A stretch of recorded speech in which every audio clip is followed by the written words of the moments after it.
Well, good morning, everybody. Welcome to our second roundtable, Water Roundtable. I always like to start off with our community partners, thank them. That's what helps us bring this content to everyone. So we appreciate your support and hopefully continued support. I'm Dave Reuter, urban conservationist. I've got Brooke here. We are the urban team pretty much. We've got some other folks as well, but as far as roundtables go, if you need anything from this or for future roundtables, contact us and we can get you hooked up to come to the roundtables. Thanks again for coming. Today we're going to talk a little bit about ponds and a system that is being used around here more and more. That I like the function of them. You know, we see a lot of fountains in these ponds, and the fountains really are not doing the job that I think people think they do. So this kind of system is a much better way to go. This product in particular was interesting. The results are interesting. I hope you find some useful information in this. So I will talk about just some upcoming events. We do have a few things coming up around town and elsewhere. If any of those interest you, I think we'll probably have those resources.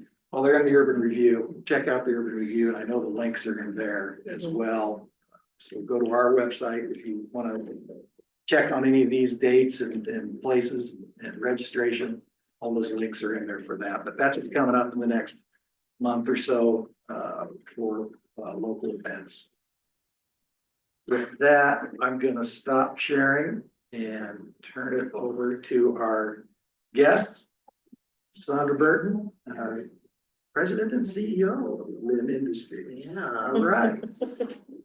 She is going to tell us all about PondHawk system. Yes, thank you. I'm Sandra Burton, and I get the title of President and CEO because I have all the headaches, and I'm the one who loses all the sleep at 3 in the morning. That being said, thank you all for having us, and I certainly appreciate Eric Morsey for including us in this roundtable discussion with you all today. He is, I think, probably in transit, so we're going to kind of shift some of these slides. So give me a minute to kind of move forward on this deck. If I can. And so I'll go through a couple of my content, and then we'll circle back and cover some of Eric's information. So about LINNE Industries, our objective is to develop a simple and reliable solution that eliminates the harmful effects of stagnant water. We wanted to do this with the most minimal maintenance in the field.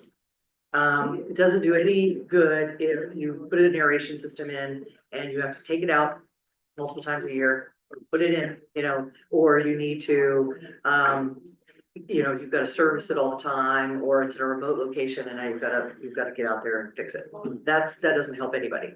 So we wanted to make it a durable and reliable product with minimal maintenance, and we wanted it to also eliminate failure points of other solar powered aeration systems that came before. So we know that there are multiple solar products that were on the market before we founded the company, but we went to this strategically and looked at every reason why those were failing, and then we re-engineered it to make sure that those points were eliminated.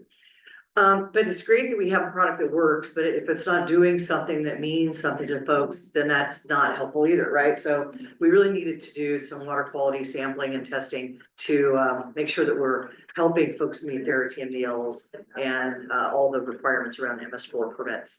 So we want to obviously improve water quality downstream by fixing the water that's in the pond. It always helps to add other BMPs, right? There's no silver bullet. So we also wanted this to complement other best management practices. A little bit about the brand history. So we founded the company in 2013. We installed our first systems in June of 2014 in the Virginia golf course market. And since then, we have systems, tending about 400 acres of water throughout North America. We were recently featured this year in, with the Golf Course Superintendent Association of America in their, sustainable development, showcase. And so we were really proud of that. It was a big, big event that, and this is the image there that, of our system. It was part of the collection of sustainable practices that the golf course industry is employing.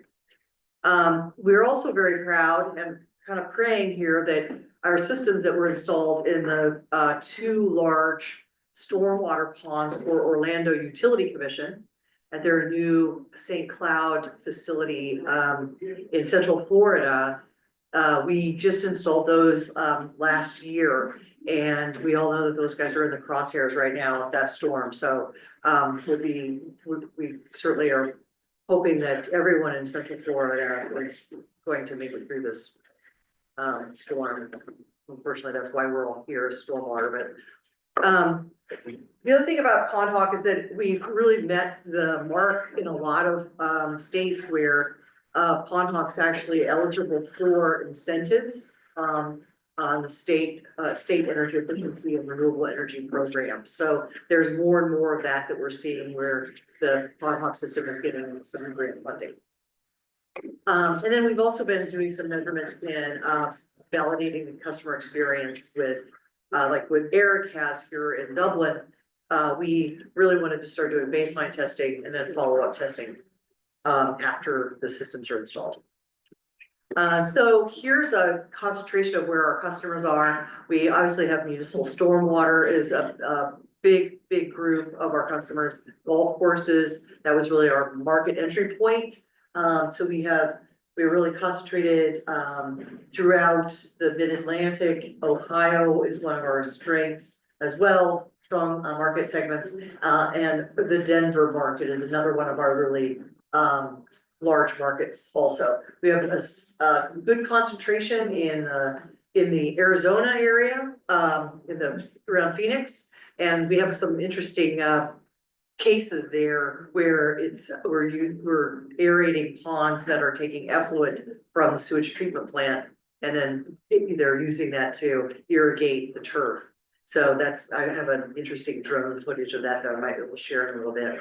So mine remediation, community stormwater, golf course, municipal stormwater, and then some sewage lagoons. This is the background on Dublin, so I'm gonna skip ahead because this is usually where Eric takes over. So let me just move ahead. We can always circle back and I can touch on that. So PondHawk complements other best management practices. And I think one of the successes that we had with Dublin is the fact that Eric has overlaid PondHawk and subsurface aeration and other BMPs. So he's doing vegetative buffers. He's got, no-mow zones where he's cutting back the area where he needs to tend, where fertilizer gets put in, and then buffers, the vegetative buffers really helps minimize what's going into the stormwater pond from runoff. And it's, the runoff is the deal, right? It's what's going in from the land into the stormwater ponds causes this, the degradation of water quality and the buildup of organic material at the bottom of the pond. All those things lead to, greenhouse gases forming and a lot of the odors that are coming out, fish kills and all that. So we're really working to try to eliminate those harmful effects of stagnant water.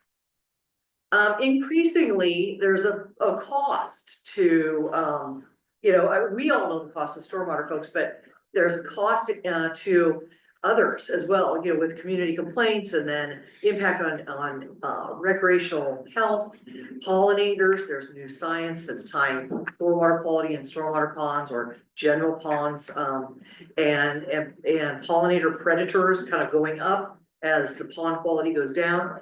But here's a story that was in Golf magazine just this April, where the superintendent was cited for violating the city code against noxious smells because of his problem pond. So I think they're fighting it, but it was just an interesting story that, it was just on the odors that the community was just fed up. So there's a lot of, costs that go with not doing something. Well, I'm gonna kind of jump through this one because we all know, why you want to aerate, stagnant water leads to thermal stratification and poor mixing of DO and temperature. And then it leads to fish kills and all sorts of other issues around poor water quality. So we want to aerate the pond. Generally, we want to aerate from the bottom because you get better circulation than you do from the surface just with a fountain. And these are all the reasons why we want to do that. So the solution, so PondHawk is innovative in a number of ways, and I'm going to go into some of the details, but the beauty is that it's subsurface aeration, it's solar powered, but it's pre-assembled. So we can ship this out to anywhere in the country, and we have a couple of international customers, but anywhere in North America. And it can be installed by the golf course staff, by the stormwater team, by landscapers. It doesn't require an electrician, and it doesn't require any special skills because it's largely plug and play. So it's, you lift it out of the box and, the parts go in. But I would say it's not small. This one you can see, this is 6.5 feet. At the top of that panel. So this isn't it's not a toy by any stretch. And here you can see that that's one of the diffusers. In this particular case, this is operating 3 diffusers in the water off of one system. And I'll get into a little more of that. The other thing is that it's really quiet. It operates about 42 decibels. That's important because if you have this installed in, behind somebody's condo, they, may not like that sound of the motor. And so that may drive some complaints. At 42 decibels at the enclosure, it's like standing next to an Energy Star refrigerator. It's that quiet. The other thing is that it's flood resistant. So with all of the equipment is right in this enclosure behind the solar panel.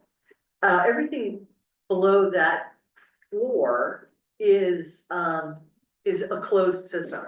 So the water could actually get up as far as that point and not cause any damage to the system. And we've had, that's great for stormwater, right? Because we want to make sure we're putting that above the emergency spillway, that floor. And then from there, you're not going to have any damage. And so you have high water come up, you don't have to worry about this getting affected and needing service. I mentioned that, I'm just gonna go up and point because it'll be a little bit easier, I think. So this part here is all pre-assembled and it lifts out of the box. 2 people generally, to get it out of the box and then put it on top. The enclosure is all part of the racking, it's all integrated. So the equipment is sitting behind the solar panel. That's where the pump and the electronics sit. And then the diffuser fan is self-righting. So you can just throw it out of the boat and it's going to just settle down on the bottom of the pond. It's also self-weighted, so you don't need to put rocks, bricks, anything to hold it down. It's going to sit at the bottom without sinking into the muck. The diffuser is industrial grade. It comes out of the sewage treatment industry. It's an EPDM rubber, 11-inch or 9-inch, depending on the configuration that we help you specify. And then weighted airline. So we work with you to develop the right system for the particular stormwater pond that you are needing to aerate.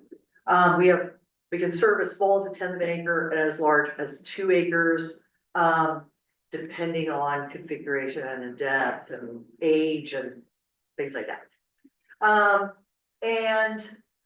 We have 3 pump sizes, so we can put, we want to look at making sure we have the right pump size for the needs both of the biological oxygen demand that the water has. So if you've got a lot of nutrients in it, but we want to put in a lot more air. If it is a brand new pond, where you don't have a lot of nutrients that we're trying to fight, then we can maybe go with a smaller pump. But we don't want to cause ripples on the surface so great that we cause shoreline erosion. So those are all the things we wanna kind of keep in mind when we're looking at sizing the system.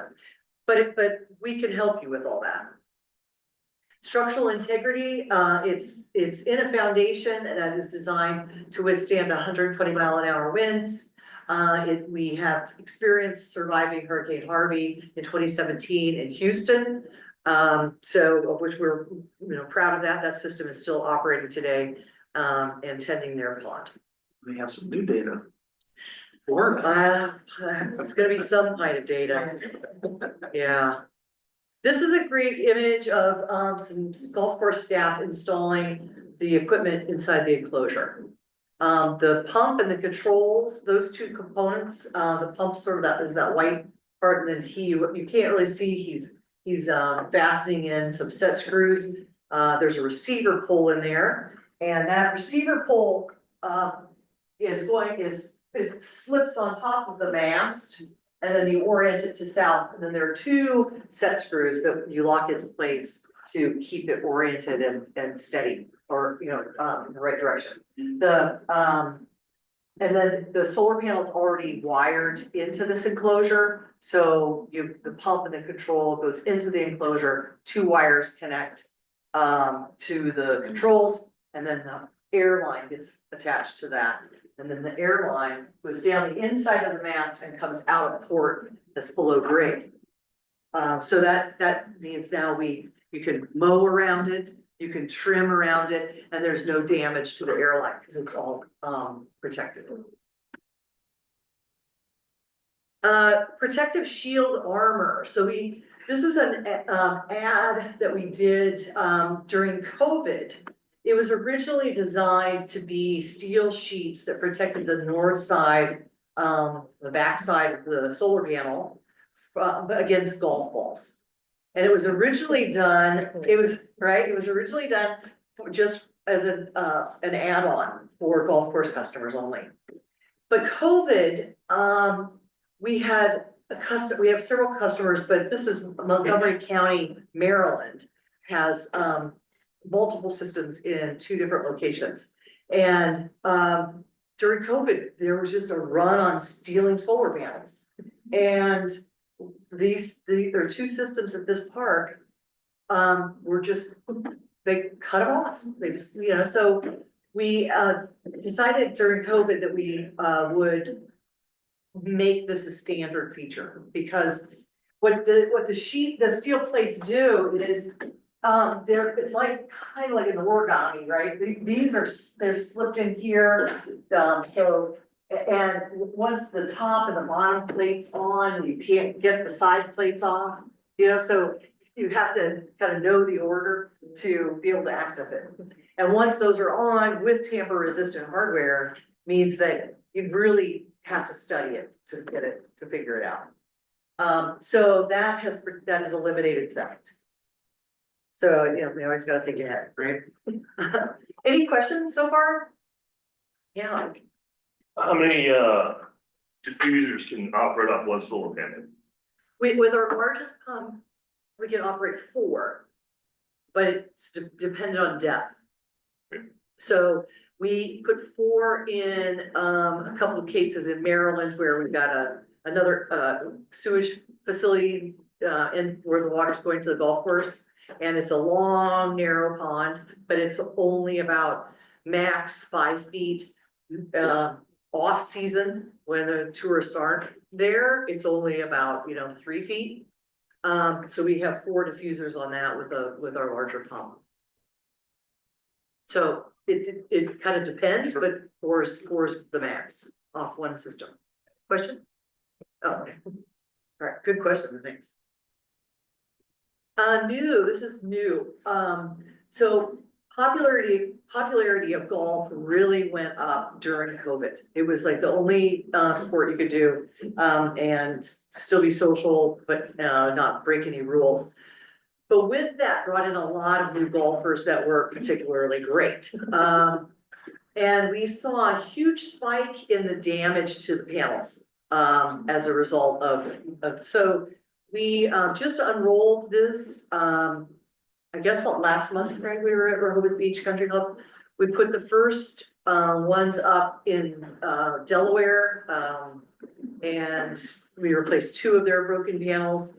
And then we also put one in yesterday at Eco Hills Golf Course in Pequot. Am I saying that right? Pequot? Is that right? Pequot? Okay. So this is, it goes Hills that we just put in. So you can kind of see it's a Lexan shield, that's over the top of the solar panel. The key here is that, you could put all sorts of things over the solar panel to protect it, but then you just shielded it from the fuel source. So there was some engineering that, Craig really put into figuring out the right product that we can put over it. That's gonna give us the ruggedness that we need, but also not prevent access to the solar insulation. And we feel in our testing, this worked from an energy output. So we didn't have any energy losses, but we're gonna see now how it works in the field. Mast placement, you need a serious foundation. It's 36 inches deep and 18 inches in diameter. So you really need to consider this a utility. This is infrastructure. It's not a toy. So don't think solar powered garden lights. This is a real product that needs to be, that's gonna built to last. So it also requires about 350 pounds of concrete. So we usually suggest 7 bags of fast setting quickcrete. Because it sets up in about 40 minutes in your job, you can get this done, within a half a day. You could get it done in about 3 hours once you get a little bit of learning curve. So let's say you put in, your 4th system, you're gonna be a lot better at it on number 4 than you were at number 1. So getting back to sizing factors, this is the list that we take into account when we are deciding what to send and to spec for you guys. So in this case, this is a 1 3/4 acre pond. We could easily have done just 1 system and 4 diffusers, but the depth of this pond was about 10 feet in those 2 pools. And with the configuration we're not gonna get any flow in that pool, if we only aerate this pool. So we really needed to put 2 complete systems in this pond. If this pond was the same size and the green wasn't here, then we could have operated 4 diffusers off of 1. So those are the things that we're taking into account. So we want to look at that. We also want to look at what's coming in, that what the surrounding watershed looks like. When was the pond constructed? So that tells us a lot about how much muck is down there that we need to oxidize to and trigger the biological activity of the bacteria. Those are all things that we need to think about when we're designing this, because as you'll see in some of the data, it does make a difference. So surface acres, obviously, that's the easy one. Volume and topography, all those things really play into what we wanted, how we want to size the aeration system. The other thing is that community stormwater hygiene. What's the community doing? Are they making sure that they're fertilizing properly? Are they following all the other best management practices? Are they picking up after their dogs? The stuff that you guys are always educating on. That stuff matters on what we need to build into our system when we're specifying what size of pump and products or details you need for the system. New construction, we do a lot of new construction assessments where we'll look at the plans and then we look at where's the emergency spillway, what's the permanent pool depth, what's the 100-year flood level, and then we'll take all those things into account and then we give you the spec so that you can determine what needs to be put in the plans. So I'm gonna switch gears a little bit to talk about the water quality work that we've been doing. So, as I mentioned, we started the company in 2014 with our first systems installed. And over time, we started seeing like this, like some ponds would respond very, very well, you know, like, wow, this pond really, this really improved.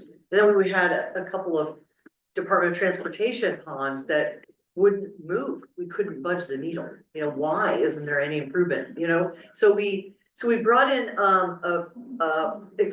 an expert from the University of Maryland who specialized in limnology on the Chesapeake Bay. And we brought him on board to help us understand what's going on in the field. So under his guidance, we started doing more of this water quality testing. So we use a multi-parameter sonde. We kind of like the In Situ brand. Its software is pretty easy. Obviously, we use the old-fashioned Secchi. We do grab samples from the surface and the bottom, and then other observational readings that we want to look at to kind of that contribute to the impacts on water quality. So here's one of our findings from, and this is very similar to what we've done with Dublin, is that we've measured the baseline, before the systems are installed and after PondHawk systems are installed. But you can see here on the left. What did I do? Oh no, that was a bad idea. Okay, good. So on this chart, if you want to look at this from like as a fisheye view, the top is sort of the water level, the top of the graph would be the surface of the water, and then this is kind of going down into the water column with the sediment, the bottom of the pond being, at the bottom, right? So you can see the blue dots, that's the dissolved oxygen before the PondHawk aeration was installed. So you can see that the blue line, the dissolved oxygen was about 7.5 at the surface, but it was like 0 at the bottom before it was aerated. And the temperature is very stratified, and so that's not particularly healthy. You have like 0 DO at the bottom, which would not sustain any life. So that would lead to fish kill and other problems, and you don't have the good bacteria eating up the muck down the bottom. After the installation, though, you see that all the lines are more vertical. So we've got even distribution or near even distribution of dissolved oxygen from the surface to the bottom. Temperature is destratified from the surface to the bottom. That means now you got all the oxygens through the water column. Good bacteria now. It's not anaerobic, it's aerobic. It's eating up things that need to be consumed at the bottom, and your temperature is destratified, so you don't have any worries with like fish kills and things like that. So that's what we generally are seeing before and after on the DO. Dissolved oxygen in the pond, and that is one of the key metrics that we measure is temperature and dissolved oxygen. Any questions on that? Sandra, I guess I'm kind of curious. It looks like it's pond particularly was about 6 feet, 5.5 feet. Yep, Deep that's before right. you get to that sediment layer. You mentioned like the small size of the pond that you can do, but like, is there a minimum depth that We you tend to try generally to? don't do much below 2 feet. Okay, yeah.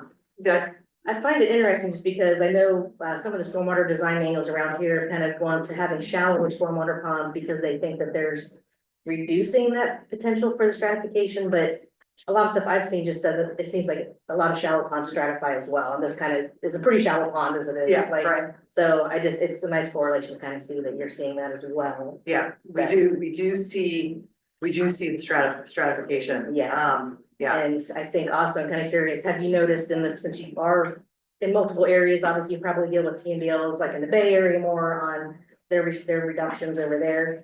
Have you ran into places that are like requiring aeration systems with stormwater ponds at all? Like, I'd like to see that a little bit more, like requiring that kind of a system be Yeah, I know considered, I guess. in the Virginia has sort of a point system, Mhm. and that's where we do a lot of the new construction specifications. Yeah. They have a point system, and I haven't quite figured it out. All I know is that people call me and they Yeah. say, that's what they decided that that was the point, you know? And so, I don't know how the point system is just, you know, whether they can do, I know that they can choose to do like a literal shelf and and different plantings. But they have so many things that they need to do and they get points. And aeration was one of the things that they can do. Interesting, Yeah. okay. And I can connect you with some of That might be the interesting, yeah. consultants that, worked on that. Mhm. I know who Virginia hired, I know the guy, I've met him, but, you know, I'm just a vendor, right? I'm just selling it something, so he doesn't really talk to me too much. You know, so I'm like, tell me the secret, you know? Yeah, But he's a nice guy, he just, you know, we're just one of many tools, right? right, absolutely. Yeah, anyway, so, but yeah, there are some points for using subsurface aeration. Mhm. And I know there was one, I think you mentioned that fountains, you just don't see the results with fountains. Mhm. I did want to point that out with this data, you know, if you understand pond chemistry a little bit, when you have that anoxic condition, you're releasing free phosphorus into the water column. So that anoxic condition, when it's aerobic like this, you're actually sequestering phosphorus. So when you see that bottom DO down on the surface there, you're actually using up the free phosphorus that's being stored and actually sequestering that in the process. It's things like this bottom aeration is so much better than the fountain situation. Plus, these are solar. You're not paying for electricity in the fountains, which I have not seen a good solar fountain. It's Right. not ran off Yeah. a high power pump. Yeah, And you might get to it too, but with the solar, you can get the benefit of the time of the day, you get that natural kind of rhythm that you Yep. would normally, right? My that's cousin next, that might be at next. Buckeye Lake for tomorrow Mhm. has bubbler systems in the canals and the channels to try to help water quality in Buckeye Lake. Mhm. But Etna Township requires aeration Do they? all year round. Right. So that's one of the reasons why we're very interested in this. I think it'll be healthier water. One of the water feds in Etna Township has a TMDL assigned to it. Yeah. And one of the things in the cola in the ponds with the geese and that, it's been avian is what's been proposed, but so. Interesting, yeah. I guess I struggle with how the TMDL is measured on something like this, I don't know. to say you're meeting it or not, but it's a good practice, I think. Did you Is there, yeah, I had a question. Is there a problem with part-time use, or is that battery able to maintain that pump 24 hours? So that's a great question, and I think this ties into, this what you were saying, Diurnal let me aspect. zip ahead, 'cause I'm sorry. so benefits of diurnal operation. So this is some research that's coming out of, well, different scientists. This is a paper by Indemar from 2022, and he focused really on the benefits of having these ebb and flows of oxic, anoxic conditions. And we were like, hey, this is exactly what we're doing. We're not, because we don't have a battery. We took the battery out because the batteries fail. And then you're sitting there with a system that's not working anyway. We took that failure point out, and our controls allow us to operate under really, really, really low light conditions. So rainy days, still operating, just operating less. And so, and it operates in the morning when, like at the beginning, you know, crack of dawn, it starts bubbling slowly, and then it's at max during the peak of the day, and then it tapers off at the end of the day, towards night. The beauty is though, is it also follows the sun, right? So when you need aeration the most is in the summertime, when we have the longest days. So we're capitalizing on that. Further, we measured a battery system versus our system, and the cubic feet per minute of air that we're delivering over a battery system is actually more on a yearly basis because we have no losses to storage. So we're not putting energy into the battery, then trying to run a pump off of it. We're running it directly, and that is allowing us to meet exceed the amount of air that's being delivered to the water. But that's a great question, because one of the things that we heard was that if you don't aerate at night, it doesn't work, right? That was one of the things we heard over and over, and it's like, well, then we should measure it, you know? And then, so that's part of what drove us to starting to, you know, obviously measure some of these things. And well-run ponds actually function that way, so it's not like you're doing anything different than what nature tends to do in a pond as well. But that's a great question. And this taps right into what you were saying, sequestering the nutrients. So this is the nitrogen cycle, and I have one for the phosphorus cycle. Generally, I leave these slides to Tom Fisher, who's the PhD, to talk about. And I'm gonna highlight a couple of things, but I want to say that I suspect you guys, I know that you all are members of the CWP, the Center for Watershed Protection. But if you guys are part of the Center for Watershed Protection, Dr. Fisher and I gave a presentation just last week, and it's recorded and it's on their website, where he's talking about this part. And I would really encourage you, if you really want to do a deep dive on understanding the water science, pull up that presentation from the 3rd. It's recorded, and then you can listen to him talk about this part, because Great. I did see you guys were doing that lunch, was it a lunch? yeah, it was a lunch and learn, Yeah. and that's why we hired him, you know, we're like, hey, it's doing something, we just don't get it, you know, we needed somebody that really understood this part. But the bottom line is that by adding oxygen, which is sort of that kind of lavender shade, we're triggering the cycles of, you know, moving the nitrogen from the ammonia to the nitrate to the nitrite phases, and kind of triggering that cycle of the nitrogen cycle. And then the same thing happens with, and this gets to what you were saying, sequestering nutrients at the bottom. So this is sort of a cutaway again of a pond where the dark part is the sediment and then the white part's the water column. And so this is just kind of illustrating what happens when you add the oxygen and oxidize that certain layer and sequester different nutrients in that top layer that's been oxidized. I guess a lot of research and focus is on the nitrogen. I tend to look at the phosphorus aspect. It's a very conserved thing in nature, so it's going to be used. The active phosphorus is used very quickly by something, whether it's algae, plants, animals. That is, when we look at the nitrogen cycle, our atmosphere is 50%, 60, 70% nitrogen. It's going to always be there no matter what. Might have inputs with fertilizer, but the phosphorus aspect is where you're getting algae blooms. This is why we look at, got to take the green out of the pond if you're going to remove those products. Otherwise, you're just recirculating phosphorus. It's just cycling in the pond. So Yeah, I think this was the one that Tom developed specific it's to got the heat. P. Yeah. Which I think drives to what you're talking about, right? Yeah. Where and it's the kind of the relationship of iron in that equation. Correct. Yeah, but like I said, the real expert on that content, and I can share it, I have a link I can share if you just want to reach out, I can get you a link to that as well, but he's the one who really can articulate this well, and you Well, can. that's right there. You understand that, it's great. It shows it.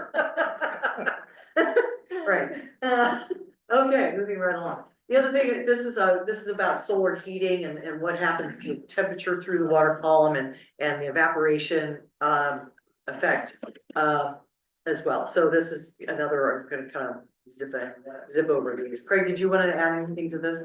I try not to, there's just so much. Chemistry once, that was a long time ago. Yeah, so, and then, this is this is the bubble crown that you would expect to see, from the surface, if you like move take your boat across, that's what you're gonna see from the surface of the water. I think that's all I have. I guess Eric, I didn't hear from Eric, so. So we're not gonna see here. No, I don't think we are. I'll back up here and here's a spec sheet, that we can send out if you guys wanna, introduce us into a new project. This has been used, in Colorado. There's some City of Denver projects that they're using this specification. And it was also used for the US Coast Guard in Virginia Beach.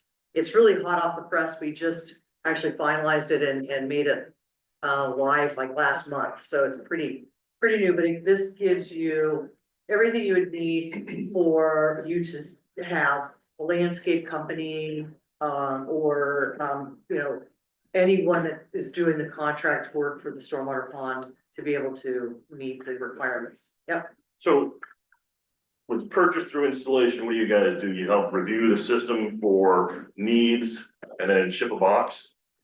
Pretty much, that's about right, yeah.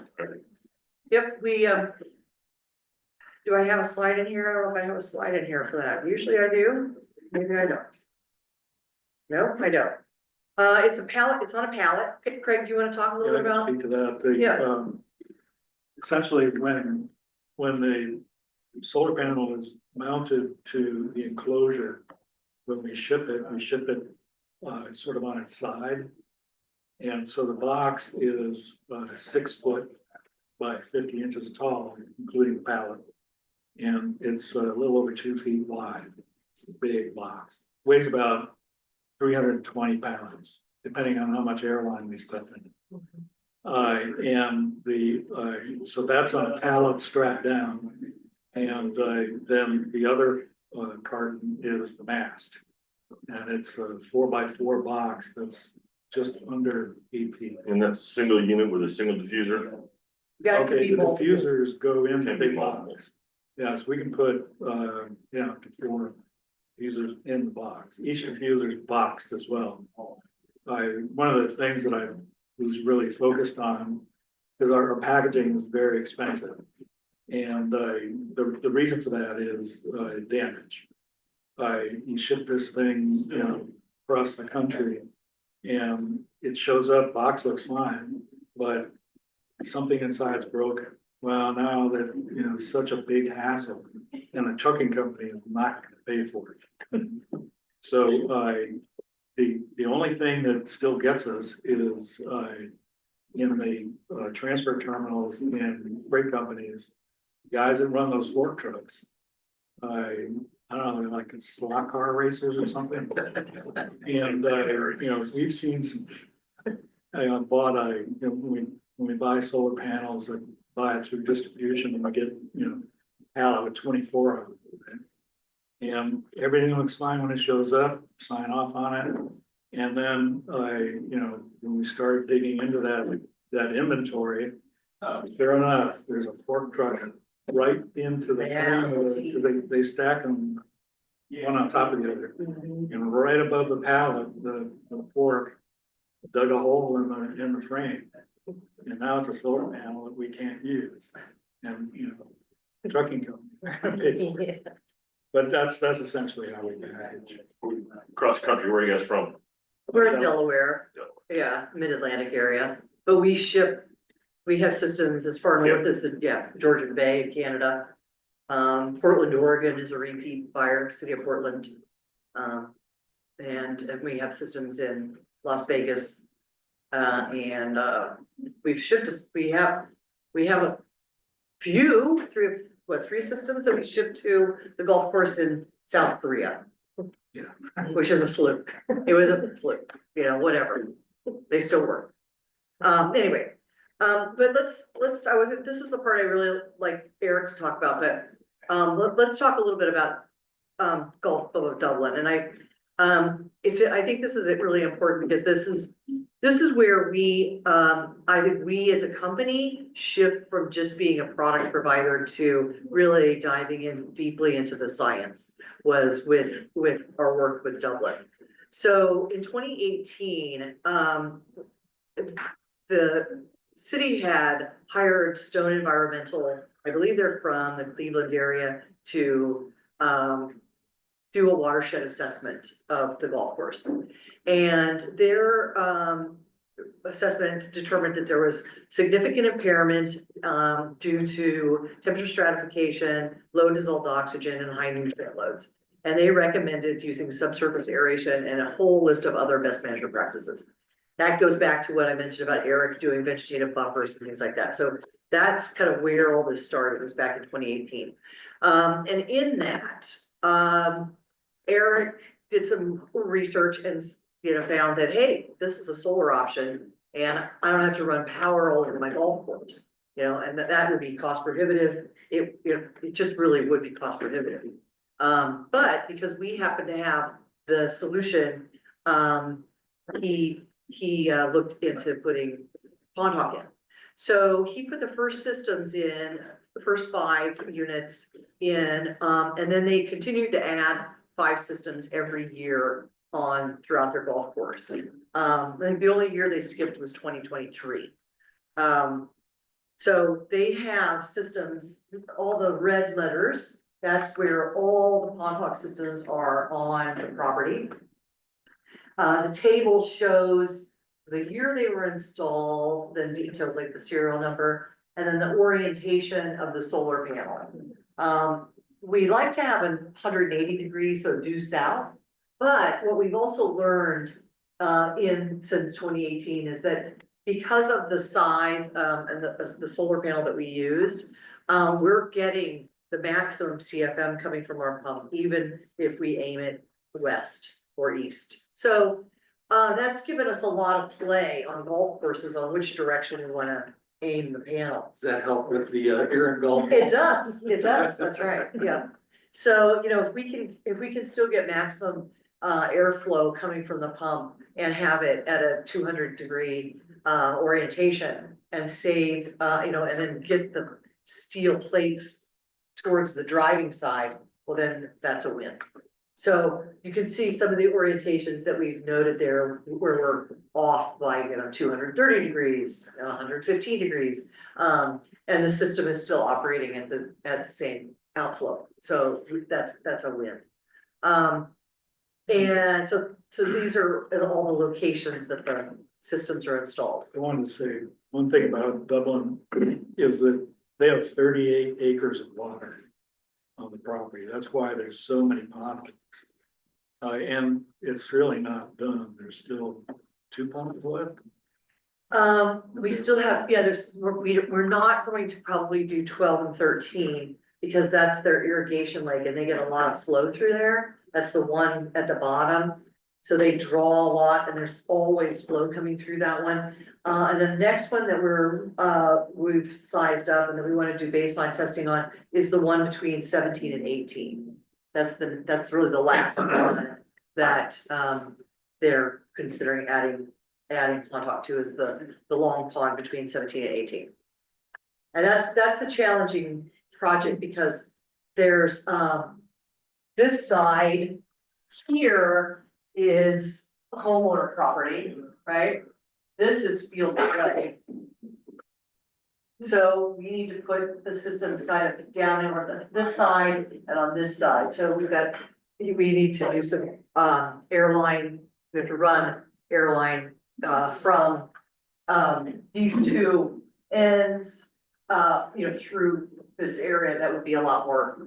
So it's a lot more airline than we would normally need if we could just, strategically locate them right next to, where we're dropping them, where we're dropping the diffusers in the water. Which is ideal, right? The closer you can put your pump to where you put your diffusers, there's less airline. So that's just a little side note on that. The airline you guys use that's not floating, it's full of air. It's weighted. Okay, airline itself's not weighted. Yeah, it's weighted, Yeah. so. When it's manufactured, it's a PVC rubber combination. We use a 5/8 inch ID.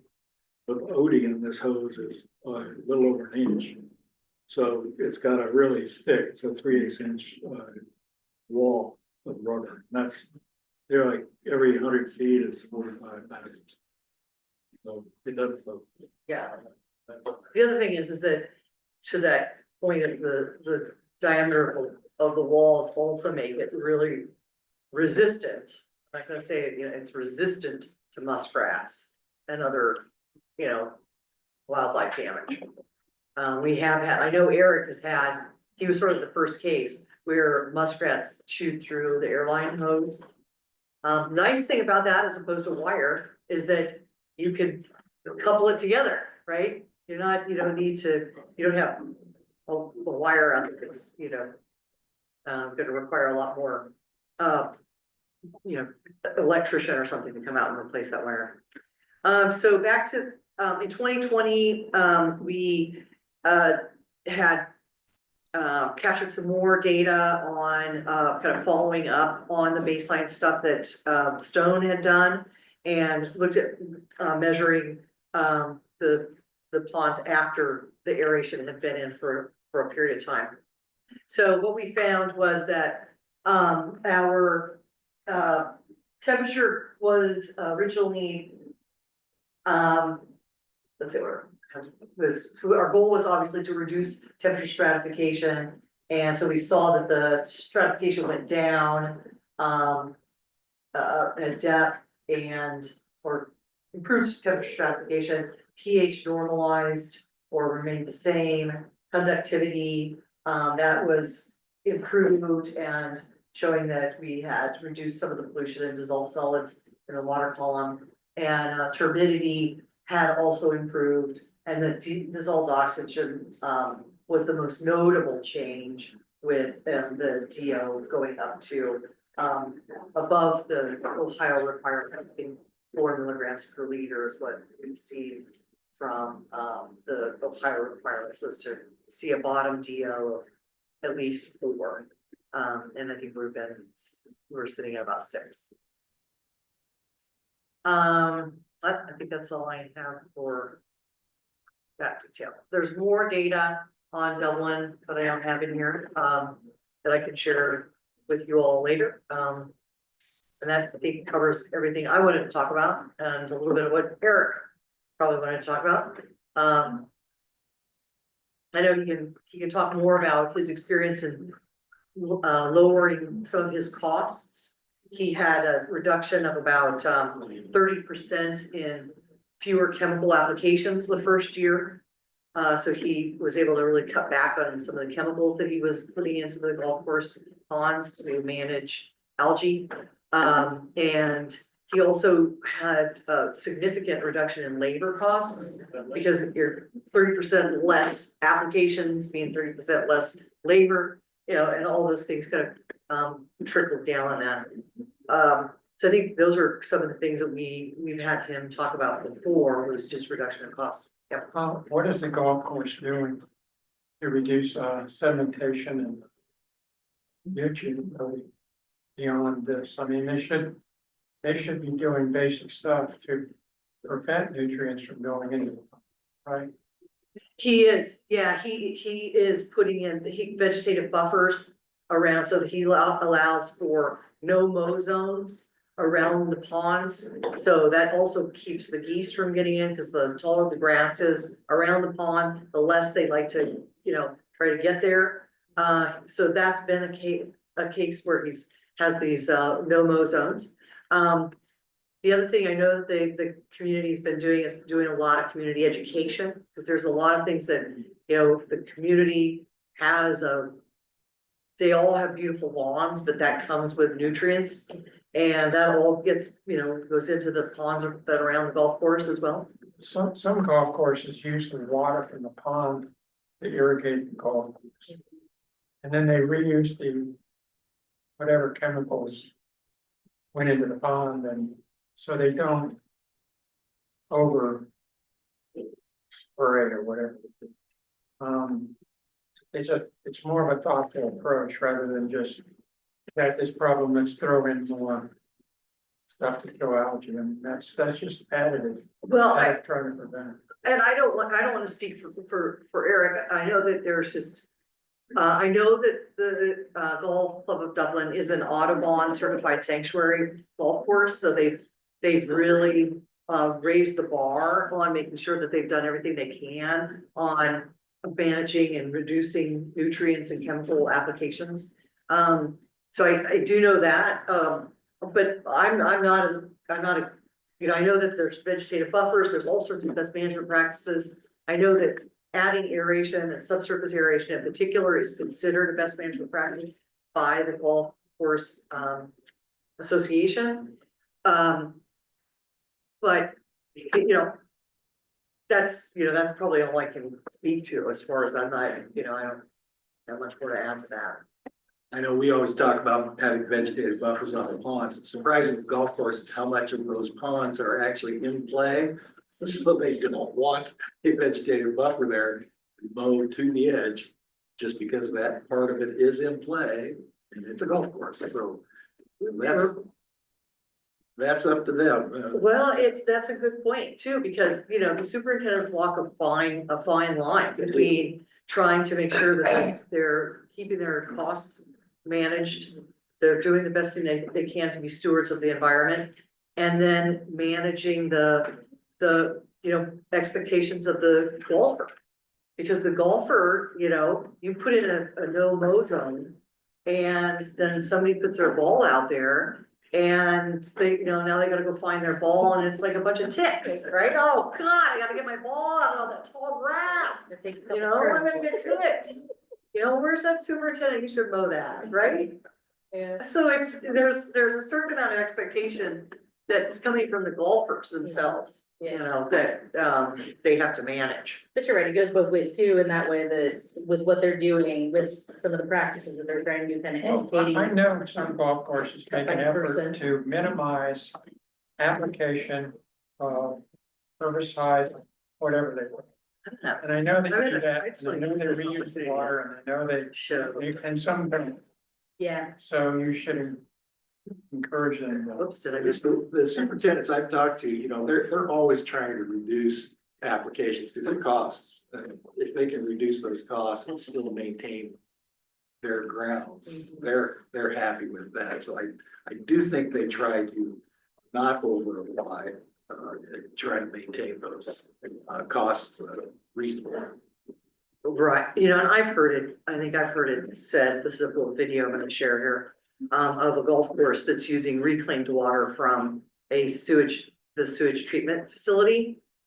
So this is a great case where they're using well, it's, you know, it's not potable water, but it's coming from the treatment plant, and it's going into this pond, and then they're using it on their grass, on their irrigation.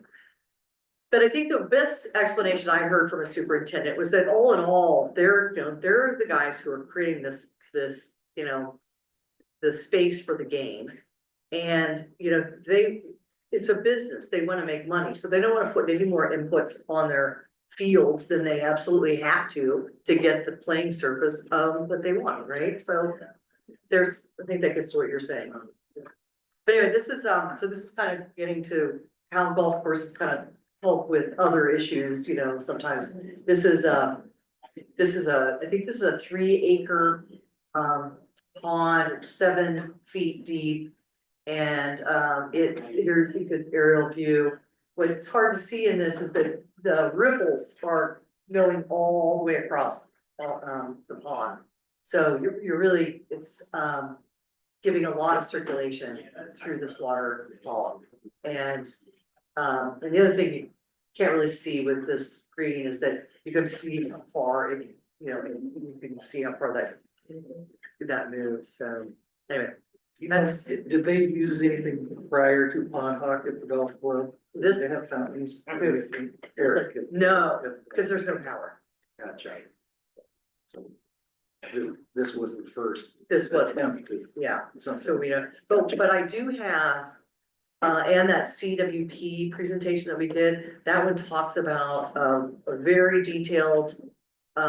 Study that we did that was through a Department of Natural Resources. for the state of Delaware. They funded it. And that pond, there are 2 stormwater ponds. And we took samples every month from April through September over the last 2 years. And Tom Fisher, Dr. Fisher's been with us on that throughout that whole process. So the data that we presented at the CWP video that you have access to, he goes into that really detailed. And there is where you see where the data, where we have the fountain, you can see how the fountain affects the water column. And it only really changes that first surface area, first layer.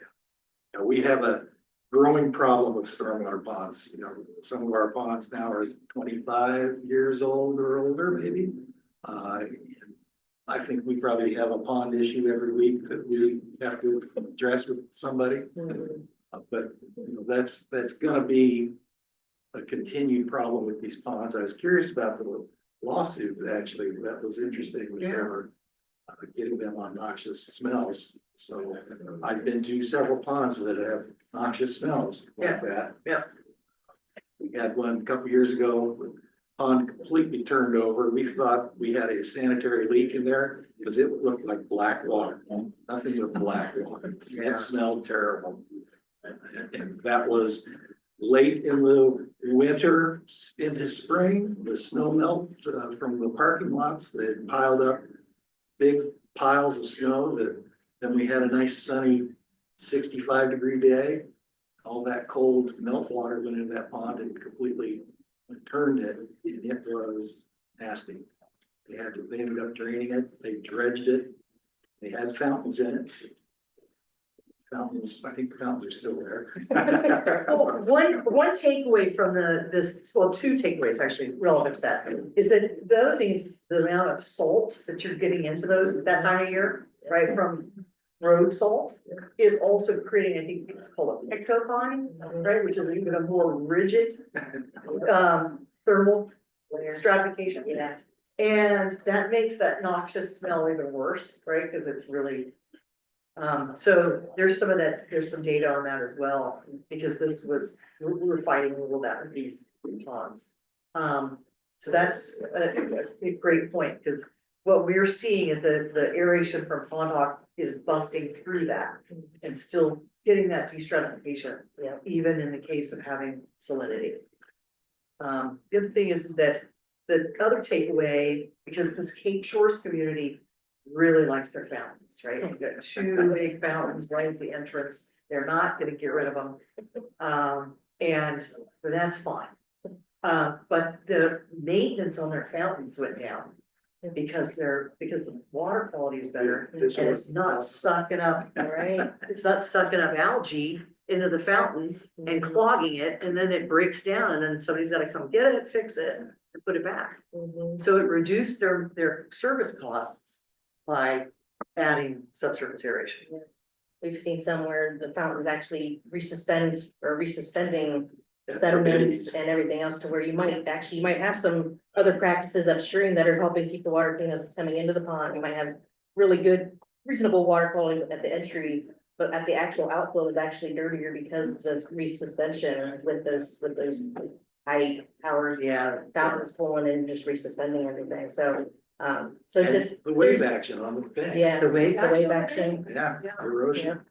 That's, and that, we took that real serious when we're not making sure that we don't wanna put a pump in that's bigger than we really need, Right. Yeah. you know? And we, you know, I mean, that goes both ways. We also have some agriculture ponds that we needed to put in the biggest pump we had to meet the nutrient load, right? Because it's coming in from poultry and For sure. and cattle coming into this pond. And our normal pump size wasn't enough for that amount of nutrients Right. going in. Any other questions for me? That's a great conversation. What do you guys, how about in the back? You guys have anything you wanna? Nothing? Do you Yeah. see this, for the aeration is driven by like TMDLs or like some kind of permit requirements, or is it driven just for kind of these odor or The nuisance kind of or complaints. that nuisance come from- complaint? Like, where do you see, what's the driving factor? Is it nuisance, well, golf course, it makes sense, you know, because you got high-end clientele and that, but if it's, cause I represent City Plum, and we get a lot of, it's about to be start fish kill season of the turnovers and the smell and basically they'll do the bare minimum and they always kind of push back to begin is, what's the requirement? And so technically, if it's a stormwater pond, shouldn't require any treatment, because if you're doing treatment, no longer a stormwater pond, it's a treatment pond, and then you get into the regulatory EPA and the permits, because now you're creating a treatment pond. But I do think you're looking at nutrient export in a lot of these ponds. This is what we're seeing is they get to a tipping point where they're no longer sequestering nutrients. They're exporting them. Correct, but at least from, there's no regulatory requirement for them to. But it may be a mechanism in the future with MS4 permits to look at your reduction, your loads and efforts to reduce those loads. Okay. You know, because the MS4 permit, with it being so broadly based for an MS4, I think they're gonna look for mechanisms that they can use to help reduce those, maybe without applying a number to it. But saying, yes, we are doing something to help reduce those practices. I don't know if I would say that, all sediment or all basins for stormwater don't include water quality. Water quality is something in the MS4, you have to test outfalls. If you find an outfall that is coming from one of these detention basins, then that's a violation of IDDE. So then they have to do something for the water quality in their stormwater basin. And post-construction is a requirement of your NPDS, and that's every 5 years. Is this a healthy, is it working the way it was designed to work? So you have a couple of different minimum control measures that we're required to look at. Outfalls being one of these detention basins, so if they're causing harm to any of those control measures that you're testing for illicit discharges, then they're going to have to do something. So if you have some measures to say, hey, this is something that you could use, it could be done this way, or you're going to have to, they have to have operation maintenance agreements too. So with us, their operation maintenance agreements are with our county commissioners. So it's not even, it's something that they could go in and repair or fix and then assess those properties. Some of them, if they're homeowners, or like now we do with the big home oriented, it's with petition ditch program. They're put on petition ditch program because not all homeowners associations keep up with their stormwater. So, but still, just that IDDE, dry weather screening and outfall testing you're required to do every permit cycle. And I would If it also does say, show. yeah, and to kind of tie into that, I mean, any practices, most stormwater practices are designed to take those pollutants and nutrients, but they, all of them, whether it's a bioretention basin or dry basins, eventually do need, they get that buildup in there, so you're still gonna have to go in there and dredge those or maybe replace soils. And so similarly, to help prevent major renovation of a pond, this is a tool to help keep those levels from reaching that tipping point. And I would say it's just as important around subdivisions, if not more, because that's where you're gonna get most of the complaints. People that have maybe bought homes being told that this is an amenity, and 6 months later, it's full of algae, and they are calling like, why are people putting dye into it, which shouldn't be going on either. We're going I don't think you were. so I think the aeration, just getting back to that natural, that natural process that most ponds are having, and it just helps with these systems that are getting. Yeah, I'm not arguing the need for that, I'm But asking. whether there's a Yeah, I'm regulation. asking that, do you see the need driven by regulatory or by something else? regulatory, I'd probably go with, especially the TMDLs coming down the line. Yeah, ODOT is looking at practices they can do that are either sequestering nutrients in their right of ways. How they can approach that, they're not typical of MS4s, but they do have ponds, but they are also looking at like vegetative practices on their right of ways and how they can, you know, change mowing schedules or use the materials in some way along their right of ways. So I think the TMDL aspect is gonna come up. How it comes up with, especially with the MS4 permit, I'm not quite sure how they Yeah, tackle sir. that, at least. I usually give them the TMDL for, like, in Etna Township, they have Sycamore Creek, which is a part of Walnut. Which means that it has a TMDL assigned to it. So whatever the pollutant is, I give that TMDL information to whoever's creating. Like this last time, it's a wastewater treatment plant for South Licking Watershed, South Licking Water and Sewer. And one of the TMDLs is E. coli.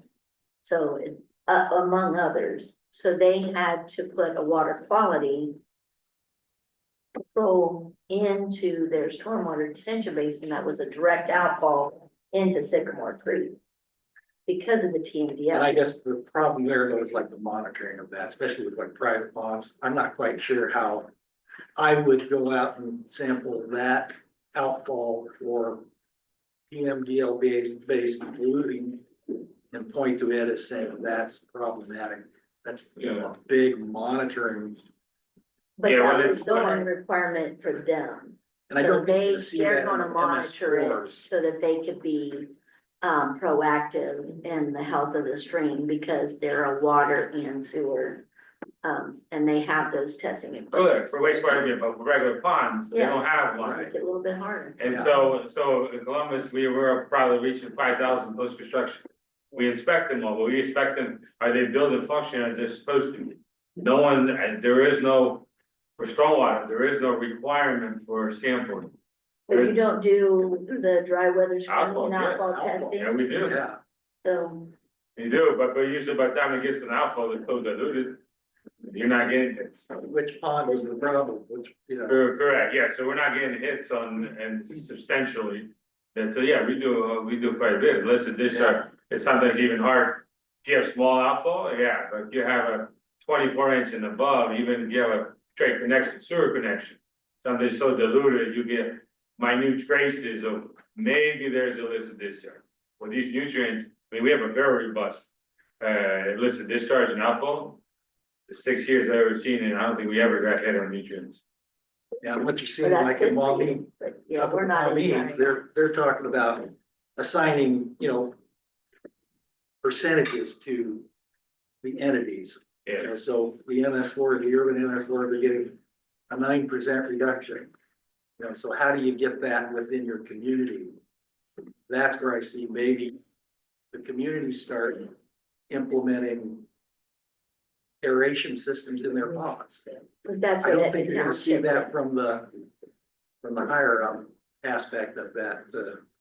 They may assign the TMDL on a broad sense to the MS4s, but then how are you gonna approach that? And I think that's what ODOT is looking at, when they are trying to assign practices, how they might reach something like that. yeah, because there's a requirement, post-construction quality, water quality. It's fairly new requirement, but it's more, you have to design it to this specs.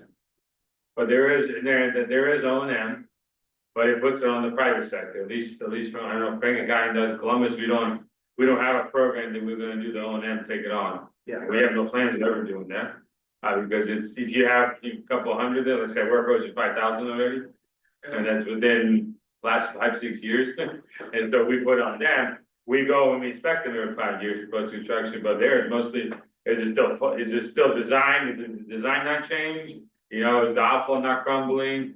Does it still look like it's functioning, it's built according to that? But no one is, that's kind of one of the questions now, because there is no right now requirement for them to sample. And to say how much nutrients, and so for the ponds, the aeration, you guys, the golf course and stuff, are they reaching out because of complaints? Or because some kind of municipality or some kind of regulatory body put a restriction on them and says, hey, here's your limit. or you can't discharge from, and that's what's driving. I would say, just to kind of get to maybe what I think you're asking is, you know, what motivates people to buy it? Yes, So golf courses and golf courses was really where we started our business, was working with golf courses, because kind of hit the nail on the head with that, right? You're like, well, they have an appetite for aesthetics, you know, and so they're willing to spend some money on that. So, but what really, even in golf, what's triggering most of the motivation to buy is the odors, the unsightly conditions, and then things like mosquitoes and midge flies and nuisance insects. Those are reasons people want to take action. Well, those are reasons why people are complaining to people, you know, even Delaware Department of Transportation, they put in systems on stormwater ponds, and they kind of said the same thing. The stormwater pond's supposed to be like that, right? It's, or, you know, that's the job, is for it to, you know, hold water but the people around that stormwater pond were just out of their mind with how, you know, how foul it was. And We've talked to a lot of subdivisions, you know, that live around ponds or multifamily areas with ponds. They're just, you know, they don't let their dog playing in it because it's so foul. yeah. So there's a lot of those things around the health, community health and stuff like that, But, you know, the water quality aspect is based on volume for starters. So if that, again, like Alex is saying, you know, as long as the pond's designed correctly, the depths are fine, you're good to go for the water quality. You're not getting that, you know, I think that's where you're gonna see the nutrients move more into that area, how you address that. That's something we've suggested as far as how we as an MS4 approach that, you know, practices that we might be able to do. And ponds are something that we have focused on. We have some limited data on some ponds that are discharging badly and others that aren't, you know, in the same stretch of the stream. So it is a practice, I think, it help ameliorate some of those issues. I can tell you one thing that, you know, we've been at this for 10 years now, and nobody comes to us because they have a nice pond. Right. You know what I mean? Nobody's like, hey, put in a PondHawk, we have a really nice Yeah. pond, let's, you know, nobody calls us with the good pond, they call us with the worst and the stinkiest, you know, so. Yeah, I was curious, so the majority you're not, I mean, you see some obviously new installations Yeah, where you're going in, but the majority have been sitting for It's, a while. most of them are problem ponds. Yeah. Yeah, like I mentioned before, Virginia has some rules, regulation around it, and I think it's that they can kind of pick different best management practices that they want to put in, then they get some credits for it. And so there is an aeration credit that the builders get to put in for new construction ponds.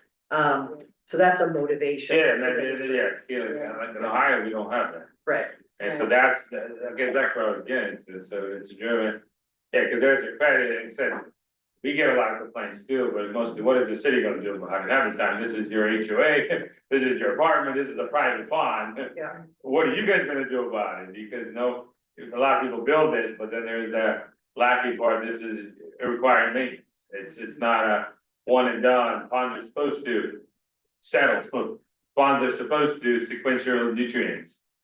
This is what they're designed for, I mean, that's the nature of the pond. But I guess I would argue that we're finding that even though they're designed to do those things, they're not always doing those things, right? And one has to ask if you can simply put in oxygen and circulation, and you're going to improve the condition and improve the longevity of the pond, right? And maybe push off the dredging, because we know dredging costs a lot. You've got to talk about digging up, problems. You've got, to process all that dredge material. So if you could push all those things off, then you're starting to add value to, the system, it starts paying for itself because of some of those reduced headaches. And Alex, you guys do have the stormwater credit available. it's applied differently, but maybe that's something that could be. put And out there as a stormwater, way of crediting. stormwater credits over is, if you go, it's tied more to green infrastructure, or if you overbuild. Yeah, so it doesn't, right now, it doesn't, even that, it's But if the you, same thing as the if you benefit. over clean those, what I'm saying, there may be a way of crediting that. We're looking at it strong, but that's see if there is like a regulatory. Incentive to it, so like the health department, like the septic system example, they go, if you go beyond the bare minimum, you get foot credit. So you can get the depth credit, so if you do put an aerator into your septic system, you get a soil credit. And so that on the system, so that's the same thing, you can get credits, that would mean the pond doesn't have to be as big if you put aeration in it. You know, there's some kind of incentive, I mean, it's a deal, like what you're saying, we preach this every day. But the developers and that, they're like, I'm not gonna be here in 10 years, my job is to build. Yeah. What am I getting out of this? Like, we have a stormwater credit, it's like if you overbuild, we give you significant reduction. You can get up to 100% stormwater fee reduced, like to zero. But it's usually on HOA or somebody else that gets the credit, and there's no incentive for the developer. Yeah. They're like, what are you giving me? Nothing. And that's what they walk away from. So what we preach to them, you can, the dredging, this is gonna improve your that, but they're usually not that beneficial, at least the new construction. Yeah. You know, and then it's a harder sell, like I said, we try, yeah, like I said, you don't have to preach it to me, we preach this every day, we have our inspectors and we tell them, but it's usually the ones that are past dredging, you know, and then so when they face the bill, no HOA, anything budgets for it, so it's, oh, we have to dredge it, now we have an emergency hearing, everybody's pitching in $1,000. Because we have to dredge this because the ponds are not working and the flooding, you know, in a deal world, it should budget for this. Right. It should longevity, but in real world, almost, I mean, it's rarity, somebody kind of has enough knowledge about it, that's kind of proactive. And kind of, because there is some capital cost to it, Yeah, you know, it's something that will prevent something in 10, 15 years. I mean, there is change, I mean, there is some. Like I said, we are getting, but at least from our end, like we don't see that. The kind of incentive to the developer, you know, is even, because some of these with the aeration is, they're better to catch when they're getting designed. So you can design for them.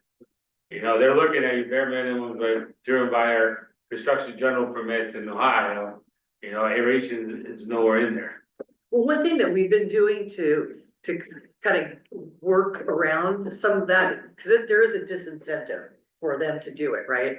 For developers to put these in stormwater ponds, but so what we've found is that the civil engineers that are specifying and doing the design work for stormwater ponds, they tend to understand the value of what's going on. So that was part of the reason we spent the money to do that specification drawing, so that drawing, we can just give to the civil engineers, right? And they can just drop it in the plan.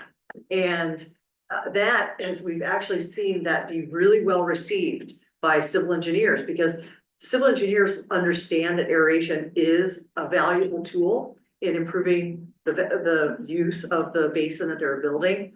But getting power out there, oh, that's a bust, especially if it's not associated with the front entrance of that housing development. You know, the developer's gonna run power there, right? Because the bigger the fountain that sprays up at the entrance of the development, yay. But the one in the back, the stormwater basin behind, nobody cares about that one. Well, he's not gonna put power there, but that's where the civil engineers can kind of be our friend by looking at putting aeration in those remote locations. So I think that, you know, I think that we kind of have to look at this water quality issue from different angles, really, and look at other allies, you know, that we can approach. And civil engineers, we've done quite a bit with some firms in the Mid-Atlantic and in Denver, Colorado. I do see a question there about the biggest pond the system has been installed in. I believe 10 acres is the largest single, and the thing that's beautiful about this is that, again, it's modular, so if the bigger the pond is, the more we just strategically locate PondHawks around, you know. I know I specified one for a municipality, in Illinois that's 30 acres. And it works out great because you could strategically locate PondHawk around the shoreline. And the way that the pond is shaped, or, you know, the way it's shaped, our airline, running across from each side, was actually lower amount of airline than if you had a central electric powered pump at one end, and then had all that airline stretching throughout the pond. So we were like 60% less airline in that case. So, it's modular. So even though like the largest we've looked at is 10, or we've put in as 10, with 5 systems, in that case, we've looked at much larger, cases where, the lake or the pond is, you know, larger, like 30 acres. I know your one pond that you showed, you know, with the 4 systems in it, it was like, all I could think of was, okay, so there's fountains, each of those spots, and the power going to them. And the cost running those fountains and the effects not being the same, you know, just kind of illustrates, if you're comparing that, why would you ever put in a fountain unless you just want that look and sound? I mean, Yeah. it's just aesthetic.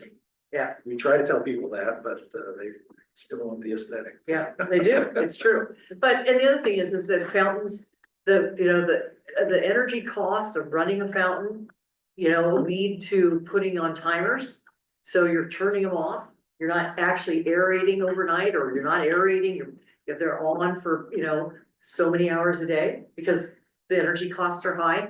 They come out in the winter time, so you're not aerating overnight, and that leads to fish kills when you don't have oxygen below the ice, you know, when, so there's, we're not, the two things do different, you know, theirs is a pure aesthetic play, and, you know, we're just working on water.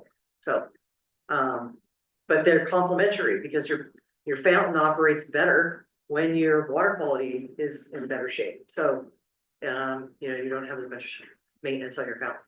So they're not, you know, they're not mutually exclusive. One time. We are at 11:35. I think I was gonna see if, I think pizza might be here It as is, well. it is indeed. So I wanted to see if there's anybody else online. I guess I was gonna pull up the link for the, that, CWP lunch and learn in the chat. Oh, yeah, I know I got it, but I will follow it up with resources too. So I guess, welcome to stick around and have some more conversation for sure. I just wanted to make sure that the online folks had a chance, if they wanted to unmute it all and ask additional questions, but otherwise we can take a break and go get some food and continue conversing if you'd like. Anybody else on, online questions? We'll get some thank yous. Thank you. That's, All right, thank you. Yeah. Feel free to email if you have any questions or want, any more details on, that's beyond what, Brooke shares. Yeah, absolutely. Thanks so much, Sandra. This is really great. Yeah.